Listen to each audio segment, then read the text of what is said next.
जय Shriram Biren tech 939 YouTube channel को आपण मानक स्वागत जनाऊँगी। लाजकुड़ी लता गछ सबु जगार देखा मिली थाए।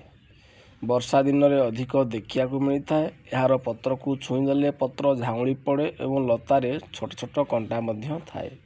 लाजकुड़ी लतार मूल 25 ग्राम पानी रे फुटाई अध कप है से पानी को कुड़ी कले समस्त प्रकार दांत रोग भल होता है।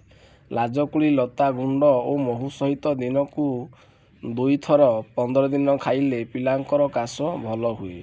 लाजकुड़ी पत्र रस तुलारे नहीं व्रण उपरे देले व्रण मध्य भल हो जाई थाए। गुरुवार दिन किंबा रविवार दिन लाजकुड़ी गछ को आनी सुखाई गुंड करंतु। 1 चामच लेखाएं क्षीर सहित खाइले शरीर को बहुत लाभ मिलता है। प्रायतः 3 सप्ताह खाया पड़ो।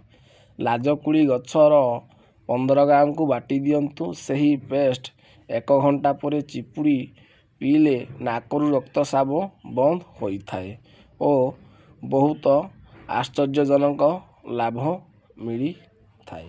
एबे आसंतु जानिबा लाजकुड़ीर विशेष चमत्कारी औषधीय गुण। स्वप्नदोष ओ मोह। लाजकुड़ी पत्र रस 2 चामच मिश्री गुंड सहित नियमित भाव प्रतिदिन खाइले प्रमेह स्वप्नदोष ध्वजभंग सबू उपशम होता है। लाजकुड़ी पत्र किछि पानी रे बाटी गाई क्षीर सहित अध कप खाइले मूत्रकच्छ और मूत्रपथुरी रोग भल होता है। जदि भिडियोटी भल लगुच ताले चैनल को लाइक करेंगे, सब्सक्राइब करने को जमा भी भूलिए।